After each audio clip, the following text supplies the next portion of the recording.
ይረዳል። ተግባራዊ ልምምድ ለማድረግ ለመግባባት ራስን ማግኘትና ገንቢ ሀሳቦችን ለመቀበል መጀመሪያ ምን አይነት ተቋም ነው ማለት ቤተክርስቲያን ምን ችግር አለባት? ምን ጥሩ ነገር አለ?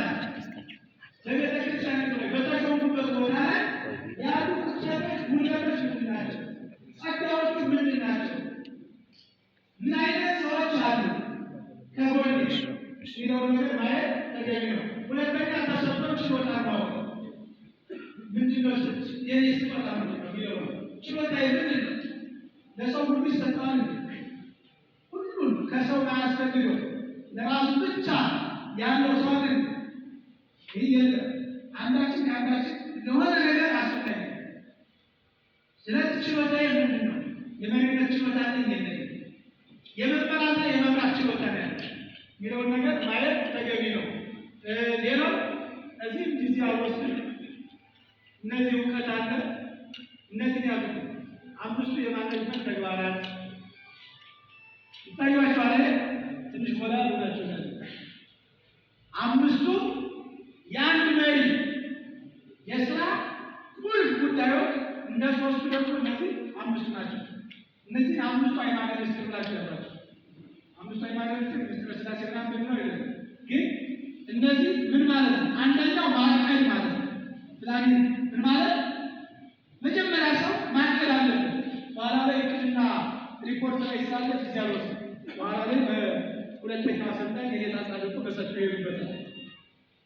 ማዕከል መጀመሪያ ግን ማዕከል ሊጀምረው ሀሳብ ከማመንጨት ምን ከማለት ነው? ቁጭ ብሎ ማሰብ ይጠይቃል። መጀመሪያ ማለት አንድን ስራ ለመስራት መጀመሪያ ማሰብ፣ አዲስ ሀሳብ፣ ያን ሀሳብ የመጣውን ሀሳብ እንዴት አድርጌ ወደ ስራ ልቀይረው የሚባለው ማለት ነው። በነገራችን ላይ አብዛኛው ሰው በገጠሩ ላይ እቅድ አለው ወይ? የገጠር ቤተክርስቲያን እቅድ አላት የተጻፈ የሚዳሰስ ወረዳ ላይ ተክነት ያጸደቀው እንደዛ እኮ ጸድቆ ነገር ሲመለስ ይህን እንሰራለን ብላችሁ ነበረ ለምን አልሰራችሁ ብሎ የሚጠይቅበት እቅድ ያስፈልገዋል። በኋላ በሰፊ ሁለተኛው ያቀዱትን ኦርጋናይዚንግ ማድረግ ማደራጀት፣ ማን ይሰራዋል፣ እንዴት ይሰራል፣ መቼ ይሰራል የሚለውን ማደራጀት። ሌላው ያን ደግሞ መምራት አደራጆች አፈጠሩት ውጤታማ ይሆኑ። ይህን ሌላው መቆጣጠር፣ ያን ነገር ተሰራ አልተሰራ፣ ለምን አልተሰራ፣ ያጋጠሙ ችግሮች ምንድን ናቸው የሚለውን ነገር መቆጣጠር። ሌላው ደግሞ እነዚህ ሁሉ የሚሰራቸው አራቱ የሚሰራቸው ማን ነው? ሰው ነው አይደለም? ስታፊንግ የሚባለው የሰው ኃይል ማሟላት፣ እንደየችሎታው መመደብ፣ እንደየችሎታው ስራና ሰሪው ምን ማለት ማገናኘት። በጣም የተቸገረው በቤተክርስቲያን ዘለ እንዲያው ስራና ሰሪው አይገናኝ፣ የተገናኘ አይደለም፣ አንድ አይደለም።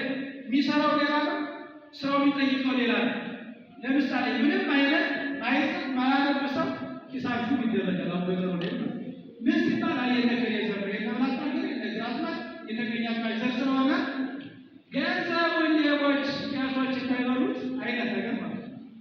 በነገራችን ላይ ሰበካ ጉባኤ እንኳን የሚመረጥ ምን ሲሆን በኋላ ላይ እሳቸውን የሚያነሱት ማን ነው? ዲቴል ያደርግ ማን ነው? የሚከራከር ማን ነው? የሚሞግት ቄሶቹን በቀላሉ እጅ ማይሰጥ ማን ነው የሚከራከር ተብሎ አይቶ ማይግባባ ሰው ከካህኑ ጋር ማይግባባ ከዚያ በኋላ የተነሳ ዘመን ይላል ደግሞ ማለት ነው። ስለዚህ የሰው ኃይልንና ሰውን ማገናኘት ስራውን ማገናኘት አንዱ ነው። ቢያንስ መደመር መቀነስ አራቱ የሂሳብ ስሌቶች የሚችል መሆን አለበት ማለት ነው። ሂሳብ ሰጥ የሚሆን ሚስር የሚያነብ መሆን አለበት ማለት ነው። ይህ ዘመኑ ያመጣው ስለሆነ ቀድሞ ላይ የሌለበትም ስላልበዛ ታማኞች ስለነበሩ በእርግጥ ታቦታትን ሳይቀር ጽላቶችን ቅርሳቅርስ ሳይቀር እቤታቸው ከመኖሪያ ቤታቸው አስቀምጠው ለትውልድ ያስረከቡ አባቶቻችን አንረሳም። ግን እሱ ደግሞ አሁን ምንም ባይማሩ ማለት ነው። አሁን ደግሞ ትንሽ እውቀቱ ሲመጣ ሌብነቱ ማሮ ስለመጣ እንዳይጨረበር ቢያንስ በደንበር መቀነስ ፍቅር ያወቅ መሆን አለበት እና ስራና ሰሪው ማገናኘት ይቀጥላል። ይህን አልኳል። የመሪነትና ስራ አመራር ልዩነት ምን አልኳል? የመሪ ስራ ምግባር አንድ መሪ ምን መሆን አለበት? አንድ አራት የመጀመሪያው አርአያ መሆን አለበት። ምን መሆን አለበት?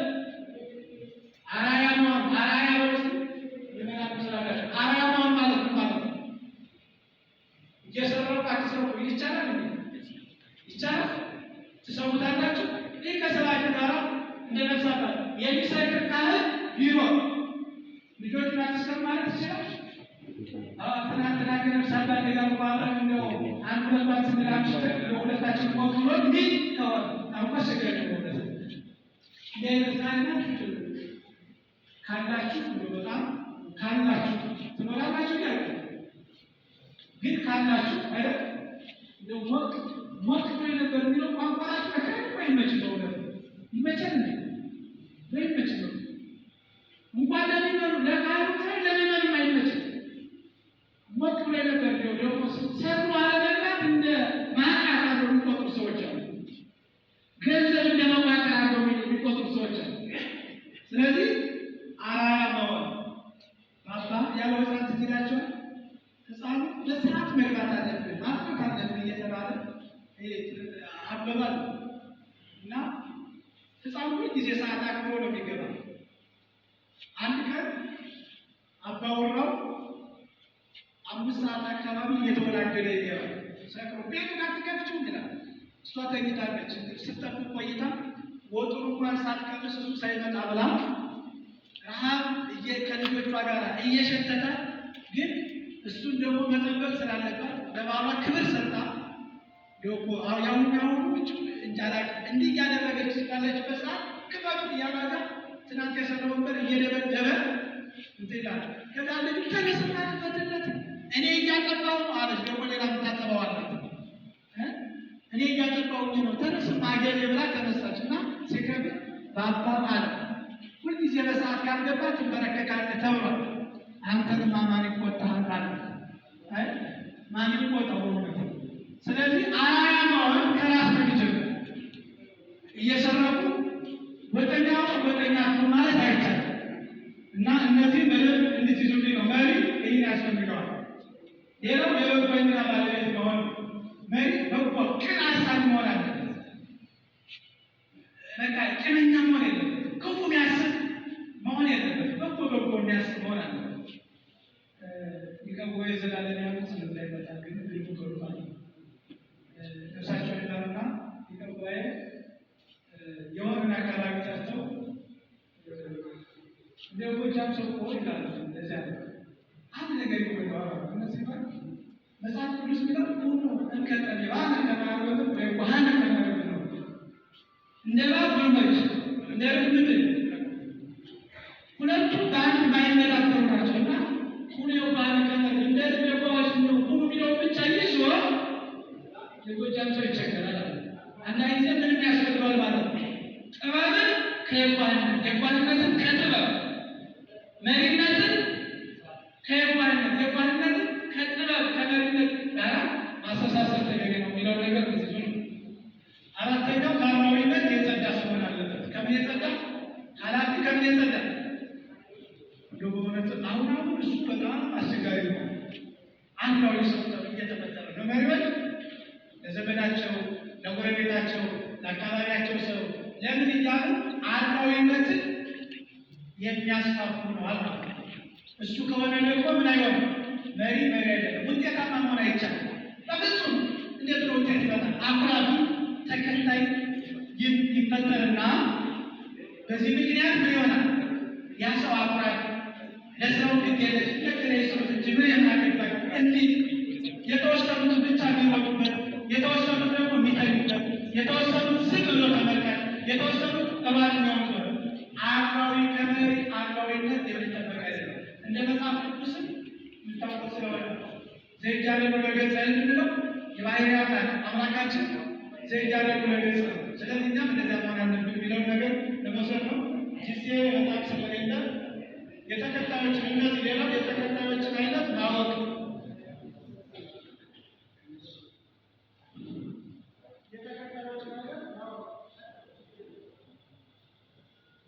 የተከታዮችን አይነት መሪ የሚከተሉትን ሰዎች ማወቅ አለበት። የሚመራቸውን ሰዎች ማወቅ አለበት። መሪ ለሁሉም ተከታይ አንድ አይነት አቀራረብ ካለው የተጽፎውን አድማስ ያጠቅበታል። መሪ አንድ አይነት አቀራረብ መኖር አቀራረብ አንድ አይነት አርጎ ማየት የለበትም። ይችላል ታጣጣበት አንድ አይነት ማለት ለምሳሌ ህፃኑ እንደ ህፃኑ ማስተናገድ አለ። ማይከራዊው እንደ ማይከራዊው ወጣኔው እንደ ወጣኔ ጀማሪ የቅኔ ባለሙያ ጀማሪ ባለቅኔ መካከለኛ ላይ የደረሰ ደግሞ ለእጁ ማለሙያ ከደረሰ እኩል ቃል ነው። ስለዚህ በመማራት ትደረጋለች። አንዳንዶቹ ከእናንተ አልፈው እናንተን ሊመሯችሁ ሊሆኑ ይችላል። እንደዚህ አይነት መሪዎችን ምን ማለት ነው? በአማካሪነት መጠቀም ከእናንተ የበለጠ እውቀት አላቸው። ግን የወንበር ላይ ጊዜ ሁኔታ ሆኖ እናንተ ወንበሩ ይዛችሁ በእውቀት በአመራር ታንሷቸዋላችሁ። ግን በአመራር በእውቀት የሚመከሩ ሰዎች ይኖራሉ። እነሱም በአማካሪነት መጠቀም እንደገና ደግሞ እኩል እውቀት እኩል የአመራር ብቃት ያላቸው በእናንተ ይኖራል፣ ከእናንተ በታች ይኖራል። ስለዚህ እነዚህ ተማሪዎችን መለየት ይጠይቃል ማለት ነው።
እውቀቱ ብቻ ነው እና ሁሉን ነገር ትርምገሬ ካነሳቸው ላይ አንደኛው ለምሳሌ ከእሳቸው ከወሰዱት ብዙ 5 አስተዳዳሪዎች አስተዳዳሪነት ከመድረሴ በፊት 5 አስተዳዳሪዎችን አሳልፈን ከአምስቱ የእያንዳንዱ ሌላ ጸጋ አላቸው። ለምሳሌ እንዳልኳቸው መላከ ብስራት አንድ ነገር ነው ሰዎቹ ተሰብስበው ሳይወስኑ ሳያማክሩ አይሰሩ። ይህ አሳታፊነት የሚባለው ማለት ነው። እና አንዳንዶቹ እንደው የለሆነውን አልሆነ ሁሉ ስሎ ተሰብሰቡ ማለት ነገር እኮ የሚል ትችት ሁሉ ነበረበት። ግን በመሪነት ጥበብ ስትመስሉት ግን ልክ ነበሩ ማለት ነው።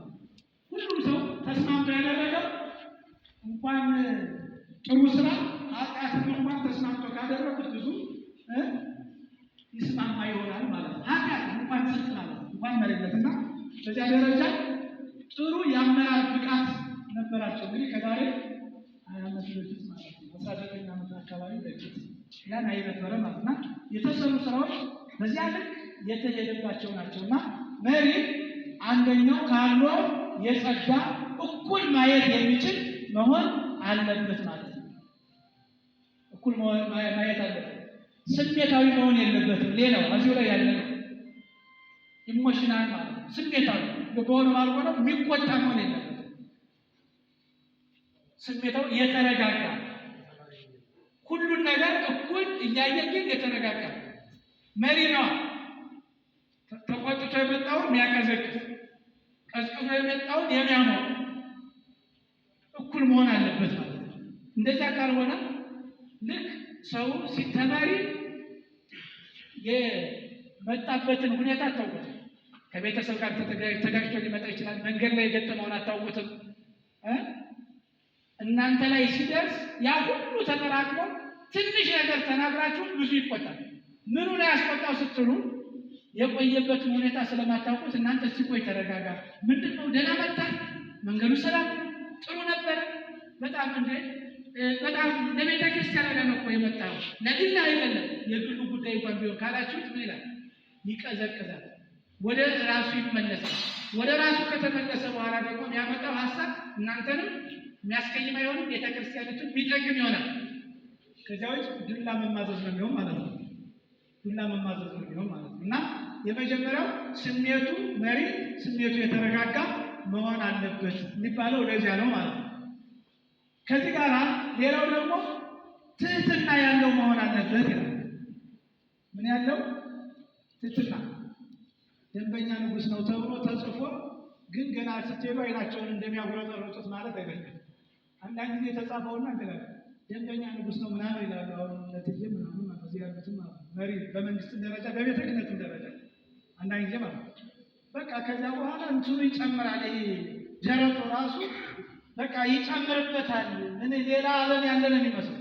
እንደሱ አይነት ነገር የለም። ገና ከወዲያ ሲመጣ እንኳን ደህና መጣችሁ ነው ብድግ ብሎ መቀበል አለበት። ለዚህ አንድ እዚህ ክልሉ ላይ ግብርና ቢሮ ላይ አንድ ዶክተር እኛ ስንሄድ ከወዲያ ተወርሮ ሲመጣ በቃ ልነግራችሁ አልችልም። ሀሳቤን ሁሉ የጨረሰልኝ ነው መሰለኝ። ድጋፍ ሀገር ስብከት እያቋቋመ ኮምፒውተር ጥየቃ ሂደን በዚያ በኩል ገና ከወዲያ መጥቶ አባቶች እኛን እኮ በስልክ ማዘዝ ትችሉ ነበር፣ ልጆቻቸው አይደለም። አባት እኮ ወደ ልጇ ይመጣል፣ ልጅ ነው ወደ አባቱ የሚመጣ ሲሰብከኝ ከዚያ በኋላ በቃ እቃውማ መጥቷል ገና ማለት ነው። እንዲህ አይነት ንግግር ያላቸው ሰዎች አሉ። ያ ማለት ግን እንድትዋሹ አይደለም። ማታደርጉትን ነገር ተናገሩ እያሉ አይደለም። ማታደርጉትን ነገር ተስፋ መግባት የለባችሁ። እስቲ ቆይ እናየዋለን ነው መባል ያለበት እንጂ ችግር የለውም ብላችሁ ሰዳችሁ ችግር ያለበት ሊሆን ስለሚችል ማለት ነው። ምክንያቱም ነገ ላይ ብቻችሁን ማሰሩ ስራ ሊሆን ስለሚችል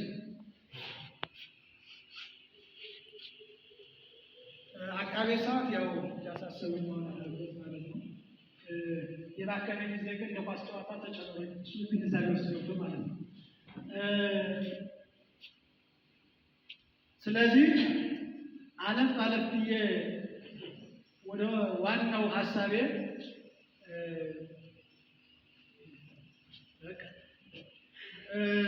እነዚህን አይተናል። እነዚህን እያየን ነው። የመሪነትና ስራ አመራር ልዩነት፣ የመሪ ስነ ምግባር አይተናል። የተከታዮችን አይነት ማወቅ እዚህ ላይ ነው ያቆምነው። እነዚህ ይታያቸዋል። ይቅርታ አልተባለችም። በዚህ ላይ ዋናው ምትይዙልኝ የግጭት አፈታት ዘዴ ነው። የግጭት አፈታት ዘዴ እሱ በጣም አስፈላጊ ነው። ሁለት አንኳር ነው በስልጠናው ላይ 3 ነገሮች ነው ዋና ዓላማ ያሉት። ከነዛ መካከል አንደኛው በጣም ትንሹ ነገር ትልቅ እየደረሰ ለሀገርም ያደረሰ ለቤተ ክርስቲያናችን እየተፈታተነ እየተገዳደረ ያለ ነገር ግጭት ነው። ግጭት እንግዲህ እንደምታውቁት መጀመሪያው ከራስ ነው የሚጀምረው። ሰው ራሱን ይጋጫል። ብስጩ ለልማዱ ያለምነው ተቋም ላይ ብስጩ ከልማዱ አቤቱ ላይ ዘው ድርጊታው ይማታል ሳይታች ነው ማለት ሲበሳጭ ዕቃ በመሰራት የሚያልቅበት ሰው አለ። በባለፈው አንድ ድራማ ቴሌቪዥን ላይ ያየው እንደው ስትበሳጭ ምንድን ነው የምታደርግ አለች። ይሄን የሰጠኝ ማለት ሰው ይላል መብላት መብላት። ስለዚህ በሌላ ቦታ ማለት ነው የሳማት ላይ ያደረችው ምናምን ከሊጨምት ነው። አሁን ደግሞ ምንድን ነው ስትበሳጭ ታደርጋለህ? በቃ ቀደም ያለውን አሁን መስጠት ይቻላል። ስለዚህ የሰውዬ ያገኘው ሁሉ የሚወራው እና ይህ ከራስ ጋር የሚጋጭ ሰው ምን ይላል? ዝም ብሎ ምን ተነስቶ ጠረጴዛ ሲመታታ ይታታል። ምንም አንድ ሰው እኮ የለም ብቻው እጅ ሲልና ጠረጴዛ መጥቶታ ይታታል። ይህ ከራሱ ጋር የሚጋጭ የሀሳብ ነው። በነገራችን መጀመሪያ ሰው የሚጋጨው በሀሳቡ ውስጡ ተቃርሞ ይፈጥርበታል። ላድርገው አላድርገው ባላደርገው እያለ መጀመሪያ ከራሱ ጋር የሚሟገር የውስጥ ሙግት ነው፣ የውስጥ ግጭት ነው። አንደኛው የግጭት አይነት ይህ ነው ማለት ነው። ሁለተኛው የግጭት አይነት ደግሞ ምንድን ነው ካላችሁ፣ ሁለተኛው የግጭት አይነት የግለሰቦች ሊሆን ይችላል። ግለሰቦች ከግለሰብ ጋር ይጋጫሉ። በሀሳብ ላይ ሊጋቡ ይችላሉ። ያ ሀሳብ አልግባባ ሲሉ የሀሳቡ ልዩነቱ ወደ ግጭት ሊያመራ ይችላል። የግጭቱ መንስኤዎች ናቸው። በነገራችን ላይ እነዚህ ላይ ማለት ነው የግጭት አፈታት ዘዴዎችን ከማየታችን በፊት የግጭት መንስኤዎች የሚሆኑትን ነው እያየን ያለን ማለት ነው። ስለዚህ በሰው ልጆች መካከል ግጭቶች የማይቀሩ ናቸው። ነገር ግን መቀነስና እየተከታተሉ መፍታት ምን ይላል ይቻላል። ግጭት አይቀርም። በተቋም ደረጃ፣ በግለሰብ ደረጃ፣ በቤተሰብ ደረጃ እንደውም ግጭትን ምን ይሉታል ባለሙያዎች አስፈላጊ ነው ይላል። በኋላ ላይ ነው ግጭት አስፈላጊ ነው ያው ማለት ተጣሉ ተብለናል የሚል እና ለመጣላት እስካሁን ተጣልቻለሁ ከተባለማ መጣላት አለብን የሚለው ትወስዱት አይደለም። ምዕመናን ነው የተባላችሁትን አይደለም። በሰው ልጆች ግን ግጭት የማይቀር ስራ ስላለ ማለት ነው። የሚሰራ ሰው ምን ይላል የሚባለው ከናፈባ ይጣላል ይባላል አይደል? ሲጣላ ግን ስራውን ለመስራት ነው እና መቀነስና መፍታት ይቻላል ነው።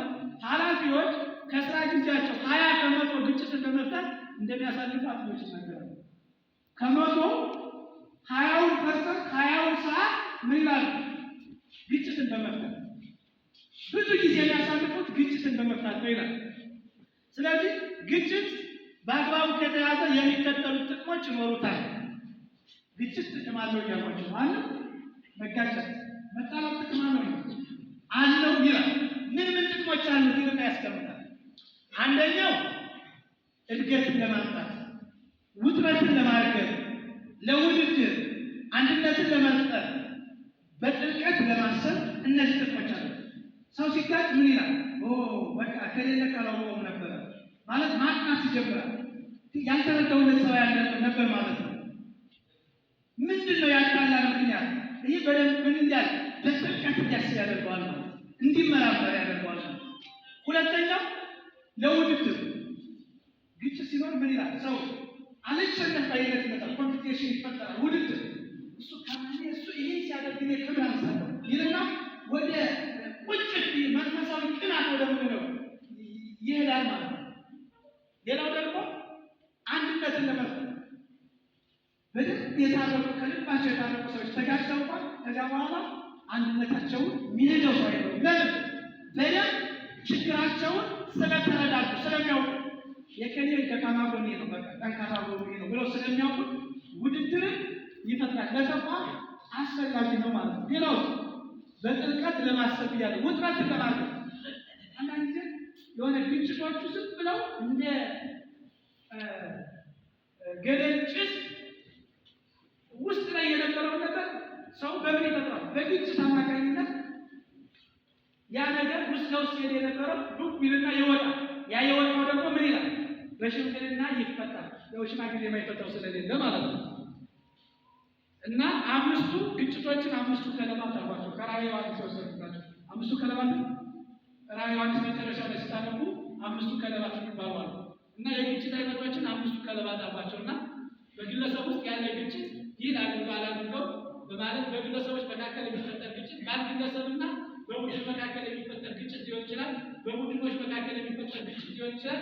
ይህ ግጭት አይነት በአብዛኛው በስራ ክፍሎች መካከል ሰራተኞች የፊደል ይሆናሉ፣ ኃላፊዎች በቡድን ተከፋፍለው የሚፈጥሩት የግጭት አይነት ነው። አንዳንድ ጊዜ አንዳንድ ሰዎች ምን ያደርጋሉ መሰላችሁ? እንደአንተ ነውና የብቻ ማለት ነው። አንተ በቃ ለኔ ከምታሳለ ለተቋሙ ያለው አንተ ነህ። ስብሰባም ሲቀሩ ማህበራዊ ህይወትም ሲኖራቸው ብቻ የሆነ ነገር ላይ ያደርጉና ከተገለው ይላል። አይ እኔንማ እንግዲህ ካላቀረቡኝ እኔ በዚህ ነገር ባይደል እንደገና ሌላው ነው ይፈጠራል። እንዲህ አይነት ግጭቶች ሊፈጠሩ ይችላሉ። መሪ ከሁለቱም ግጭቶች ካለበት አልቆለታል ማለት ነው። ካሸናፊው ከተሸናፊ ተጠቂ ነገር ነው አጥቂ ነገር ነው መሪ ነው ማለት ነው። ኃላፊ ምን ማለት ነው? መሀል ላይ ነው ማለት ነው። አንተም ነው እንደማን እንደምታጣ ማለት ነው። ይሄኛው ሲያቀራል ካላለ አስቸጋሪ ግጭቶች በአግባቡ መያዝ አለብን ማለት ነው። የግጭት መንስኤዎች ምንድን ናቸው? ግጭት ሊያስነሱ የሚችሉ ነገሮች ምንድን ናቸው? አንደኛው የሀብት እጥረት፣ የቦታ መጥረት። ለምሳሌ አሁን የኛ ቅጠሩ የሚለው ሰው በጣም ሁሉም ደግሞ መፍጠር አንችልም። ሁሉም ስራ ማስያዝ አንችልም። ይቻላል እንኳን እኛ መንግስት ማልችለው ማለት ነው። ለመንግስት ማን ሁሉ ይመስለን ለዚህ ሁሉ ግጭት መንስኤ አንዱ የስራ አጥነት ነው። በጥናትም የተለየ ይመስለኛል። የስራ አጥነት ሰው የሚበላው ካጣ የሚሰራው ካጣ ተስፋ ከሌለው ምን ይሆናል? እዚያ ሰው ገድሎበት አንድ ቀን እንጀራ በልቶ ማለት እንደኛ ሰው ማለት ነው። የሰው ላይ የቆየ ግጭት መንስኤ እኮ ረሃብ ነው። እና ዛሬ በኋላ ትልቁን ነገር በምስር ወጥ አንድ ቀን ምሳ ጋብዞ ትልቁን ነገር ወሰደበት። ከዚያ በኋላ በቃ እንደምታዩት ሆኖ ማለት ታሪኩ ሰፊ ስለሆነ፣ ሁለተኛው የውድድር ስሜት። አንዳንዱ ሰው በቃ እኔ ነኝ በቃ ለዚህ መስሪያ ቤት እኔ ከሌለው በቃ መስሪያ ቤት ይዘጋል ነው እና ከሁሉም እበልጣለሁ። ያኛው አይኔ ማለት እኔም እበልጣለሁ። የፉክክር ቤት ምን ነው የሚባለው? ስለዘጋዬ ያ ማለት ግጭት እንደዚህ መንስኤ ሊሆን ይችላል። ሁለተኛው ማቆሚያ አልባ ፍላጎት። እንደዚህ አንዳንዱ ሰው ብታደርጉ ደግሞ ተጨምሩት ብጨምረው እንደዚህ ገሃነም ማለት ነው። ገሃነም አታቆላ አይደል? እዛ ተጓጉ ላይ ነው ማለት ነው። ማይሞላ ሰው አለ። ሁልጊዜ ብቻ ለሱ ሲደረግበት አቤት አቤት የኛ መስሪያ ቤት የኛ ስራ አስኪያጅማ የኛ ኃላፊ ማለት ካልተደረገለት ከዛ በኋላ አመፅ የሚቀሰቅስ ደግሞ አድርጎለት ማይረካ ሁልጊዜ ማይረካ እግዚአብሔር ከእንዲህ አይነት ስሜት ይገላግላቸው አይደል? ክፉ ሰይጣን ነው፣ ክፉ ነው ይሄ። አይ እግዚአብሔር ይመስገን አመሰግናለሁ ለእኔማ ለተደረገልኝ ነገር እግዚአብሔር ማን አድርጎለታል። ደግሞ ስታገኙ ታደርጉልኛላችሁ፣ ስታገኙ ትሰጡኝ አይደል፣ ታሻሽሉልኝ አይደል የሚል መሆን አለበት። ከዚያ ውጭ አንዳንድ ደግሞ ጭማሪ ዘንድሮ ጭማሪ ደግሞ እንደውም ተጨምሮት የለም እንደዚህ ሆኖ ለሞባይል ለወንበር ለጫማ ለምናምን ሲል ሁልጊዜ የማይረካ ከሆነ አስቸጋሪ ነው ማለት ነው። የእኩልነትና ፍትሃዊነት መሳላት እኩል ማያየው ከሆነ መሪ እኔ በቃ እያራቀኝ ነው በል ግጭት ውስጥ ይገባል ማለት ነው። ኋላ ቀር የባህል አስተሳሰብ የአካባቢ ልጅ ይልና አንዱን ያቀርባል። የኛ ወረዳ እዚህ ማንም ከሰው ሀገር መጥቶ የሚል እዚህም ወረዳ ላይ ትንሽ ነበረ ይባላል አይደል?